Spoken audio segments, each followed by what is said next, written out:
Through the Church Fathers, December 18th, Athanasius of Alexandria. On the Incarnation, sections 21 to 23. Why the death of the Word's body could not be hidden. Have no fear, then. Now that the common Savior of all has died on our behalf, we who believe in Christ no longer die as people died before, under the threat of the law. That condemnation has come to an end. And now that by the grace of the resurrection, corruption has been driven out and done away, we are released from our mortal bodies at the time God appoints for each of us, so that we may obtain a better resurrection.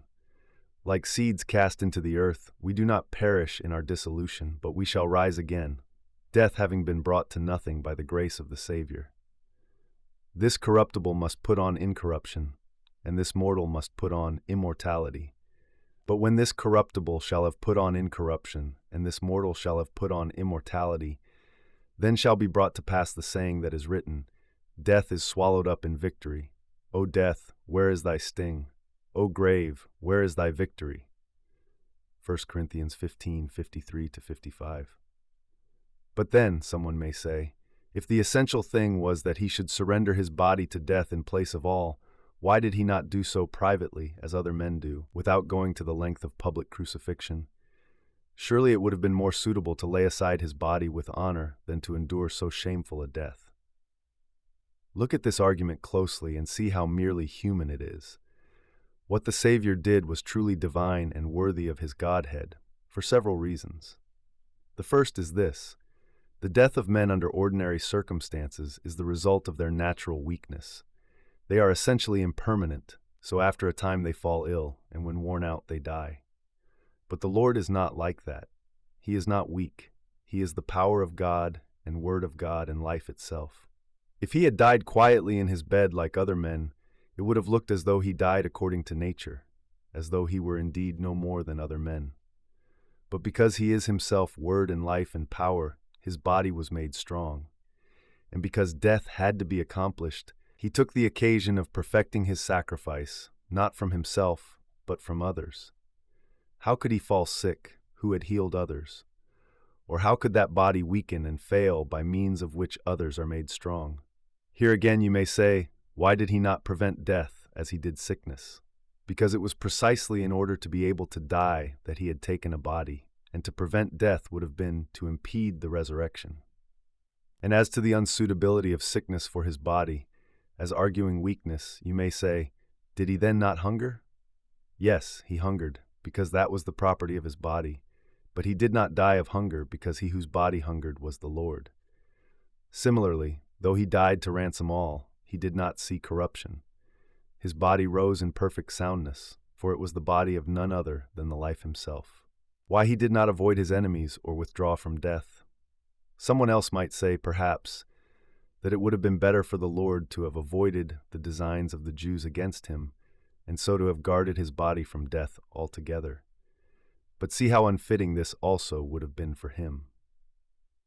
Just as it would not have been fitting for him to give his body to death by his own hand, being Word and being life, so also it was not consonant with himself that he should avoid the death inflicted by others. Rather, he pursued it to the uttermost, and in pursuance of his nature neither laid aside his body of his own accord, nor escaped the plotting Jews. This action showed no limitation or weakness in the Word, for he both waited for death in order to make an end of it, and hastened to accomplish it as an offering on behalf of all. Moreover, since it was the death of all mankind that the Savior came to accomplish, not his own, he did not lay aside his body by an individual act of dying, for to him, as life, death simply did not belong. Instead, he accepted death at the hands of men, thereby completely to destroy it in his own body. There are further considerations that help us understand why the Lord's body had such an end. The supreme object of his coming was to bring about the resurrection of the body. This was to be the monument of his victory over death, the assurance to all that he had himself conquered corruption, and that their own bodies also would eventually be incorrupt. It was as a pledge of the future resurrection that he kept his body incorrupt. But if his body had fallen sick and the Word had left it in that condition, how unfitting it would have been. Should he who healed the bodies of others neglect to keep his own in health? How would his miracles of healing be believed if this were so? Surely people would either laugh at him as unable to dispel disease, or else consider him lacking in proper human feeling because he could do so, but did not. Why the death had to be public in order to establish the resurrection? Then again, suppose without any illness he had simply concealed his body somewhere, and then suddenly reappeared and said that he had risen from the dead. He would have been regarded merely as a teller of tales, and because there was no witness of his death, nobody would believe his resurrection. Death had to precede resurrection, for there could be no resurrection without it. A secret and unwitnessed death would have left the resurrection without any proof or evidence to support it. Again, why should he drive out evil spirits, and heal the man blind from birth, and change water into wine, all publicly, in order to convince people that he was the Word, and yet not also declare publicly the incorruptibility of his mortal body, so that he might himself be believed to be the life? And how could his disciples have had boldness in speaking of the resurrection, unless they could state it as a fact that he had first died?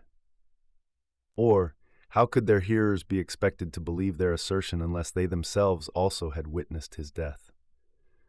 For if the rulers at the time refused to believe and forced others to deny also, though these things happened before their very eyes, how many excuses for unbelief would they have contrived if it had taken place secretly? And how could the end of death and the victory over it have been declared, had not the Lord thus challenged it before the sight of all, and by the incorruption of his body proved that henceforward it was annulled and void? Augustine of Hippo, letter 137, sections 12-14. The Word who took a human soul and body. The Word of God, who is also the Son of God, co-eternal with the Father, the very power and wisdom of God, is the one who pervades and orders all things. From the highest ranks of the intelligent creation down to the lowest parts of material existence, he governs all with harmony. He is revealed and concealed, confined nowhere, divided nowhere, stretched nowhere, without dimensions, yet fully present everywhere in his whole being. This same Word took to himself, uniquely and unlike the way he is present to all other creatures, a human soul and body. By uniting them to himself, he made the one person Jesus Christ, the mediator between God and humanity. In his deity he is equal with the Father. In his flesh, that is, in the human nature he assumed, he is lower than the Father. In his divine nature he remains unchangeably immortal. In his assumed human nature, he became changeable and mortal through participating in what belongs to us. In this Christ, at the time he himself knew to be most fitting and had decreed before the world began, came both the instruction and the help humanity needed for salvation. He brought instruction for the truths spoken earlier by the prophets, all true, and also the truths scattered among philosophers, poets, and writers of many kinds, though mixed with much falsehood, could now be confirmed by his own authority made present in human form. Those who could not distinguish truth from error by the light of truth himself were now confronted with the truth incarnate. More than this, his incarnation taught us something deeper, that the God whom many imagined distant and approachable only through lesser heavenly beings, whom they wrongly worshipped as gods through forbidden and profane rites, was in fact closer to human longing than they ever dared hope. Through pride, they had bound themselves to demons instead of holy angels, but now they could understand that the God whom they treated as far removed had drawn so near that he took a human body and soul into such union with himself, that this complete human nature was joined to him as intimately as your soul is joined to your body. Only this difference remains. Whereas your body and soul grow and develop together, he did not take part in such growth, for growth implies change, and God cannot change. In this Christ also came the necessary help, for without the grace of faith that comes from him, no one can subdue sinful desires or be cleansed from guilt when remnants of sinful desire remain unconquered. And what has been the effect of his instruction? Even the weakest, even the simplest, even those with almost no learning at all, now believe in the immortality of the soul and in life after death. Yet when Pherecydes the Assyrian first taught this among the Greeks, The idea was so novel that it moved Pythagoras to abandon athletic pursuits for philosophy. But now, in the days after Christ, what Virgil wrote is fulfilled before our eyes. The balsam of Assyria grows everywhere. And regarding the help brought through Christ's grace, another of Virgil's lines is fulfilled in him.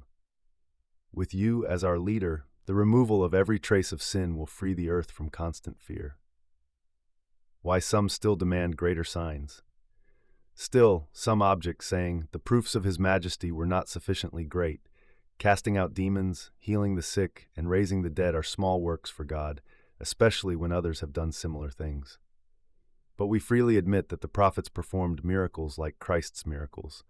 Elijah and Elisha, for example, both raised the dead. As for magicians, whether they too raise the dead, let those judge who defend Apuleius and try to clear him of magical practices he himself denies. Scripture tells us the most skilled magicians of Egypt were defeated by Moses when, relying only on prayer, he overthrew their enchantments. Yet this very Moses and all the true prophets spoke beforehand of Christ and gave him glory. They did not declare him to be merely another miracle worker equal to themselves. They foretold that he would come as the Lord God himself, who became man for our salvation. He chose to perform some miracles like the prophets so that he would not seem unable to do what they had done. Yet he also performed miracles unique to himself, born of a virgin, raised from death to immortality, and ascending into heaven. What more could someone demand who finds these works too small for God?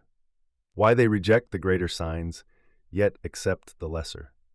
Some critics insist on signs of divine power that would not be appropriate for one who took on true human nature. The Word was in the beginning, the Word was with God, the Word was God, through him all things were created. When this Word became flesh, must he create a new world to prove he was the maker of this one? But within this world he could not create another equal or greater, for the world cannot contain something greater than itself. And if he made a world smaller, critics would say the work was too little to prove his deity. Thus he did not need to create a new world. Instead, he made new things within the world, a true human born of a virgin, a man raised from death to eternal life, a body taken into heaven. These works may require more divine power than making a world. Yet objectors retreat. We do not believe these things happened. What then can be done for those who dismiss lesser evidences as inadequate and reject greater evidences as unbelievable? They believe the dead can be raised, since prophets did so, but they say this is too small a work to prove divinity. But when the Word creates a human body in a virgin, raises it to eternal life, and takes it into heaven, they reject it because only God can do this. By this way of thinking, each person accepts only what seems easy to imagine and rejects whatever surpasses his limited conception. My friend, do not be like these men. Thomas Aquinas, Summa Theologica, Part 1-2, Question 61, Article 3. Whether the moral virtues are suitably divided into four principal virtues. Question. Whether the moral virtues are suitably divided into four principal virtues. Objection. It seems the virtues are not fittingly divided into four. For a division should follow the nature of what is divided, yet the moral virtues arise from many powers and tendencies within the soul, which are more than four. Therefore they should not be reduced to only four heads. Further, every virtue perfects either reason or appetite, but there are many perfections belonging to reason and appetite, besides prudence, justice, fortitude, and temperance. Therefore, it is unfitting to designate only these as principal. Further, the number 4 seems arbitrary. If any number were required, 7 might be better, since there are 7 gifts of the Spirit. Therefore, 4 principal virtues are not suitably assigned. Responsio, I answer that a virtue may be called principal for 2 reasons, either because it touches the chief elements of what it perfects, or because it becomes a root from which other virtues flow. In both ways, these 4, prudence, justice, fortitude, and temperance, stand first among moral virtues. For the moral life concerns appetite being rightly ruled by reason. Now, among the soul's powers that participate in moral action, 4 are principal: reason itself, the will, the irascible appetite, and the concupiscible appetite. Prudence perfects reason, justice perfects the will, fortitude perfects the irascible power by steadying it against fear, temperance perfects the concupiscible power by moderating its desires. Because these powers govern the moral life at its root, the virtues that perfect them hold the first place. Moreover, human action unfolds in four chief movements: to take counsel, to render judgment, to command, and to stand firm in execution. Prudence orders counsel and command, justice directs our dealings with others, fortitude strengthens endurance amid dangers, temperance restrains desires that would draw us from right reason. Thus, these four virtues correspond to the principal avenues through which human action is shaped. For this reason, all other moral virtues fall under these as species under a genus. They are principal not because they exclude the rest, but because they support and order them. Hence the wise rightly place these four at the head of moral virtues. The four cardinal virtues are principal because they perfect the four chief powers involved in moral action: reason, will, the irascible, and the concupiscible, and because all other moral virtues flow from them. The roots beneath the surface. William had always thought of virtue as a scattered set of good habits, like tools tossed into a box without order. But when he began working through the moral life with care, he noticed a deeper structure. In his conversations with an older mentor, he was told to imagine a great tree: wide branches, leaves in every direction, yet only four heavy roots feeding the whole. At first he resisted. Patience and humility felt nothing like courage. Sobriety felt nothing like justice. How could there be only four roots? But over time he began to see how each of the many virtues he admired leaned on something deeper. His growth in patience always returned to fortitude, because his anger or discouragement needed strength. His attempts at integrity in speech came back to justice, because he owed the truth to others. His restraint in appetite always found its guidance in temperance, and every decision he made rose or fell on prudence, on whether his mind saw clearly enough to guide desire. The more he worked, the more the tree made sense. He saw that the virtues were not isolated acts, but a harmony of powers learning to follow reason. And beneath it all, those four steady roots kept drawing life from the soil, feeding everything above the ground.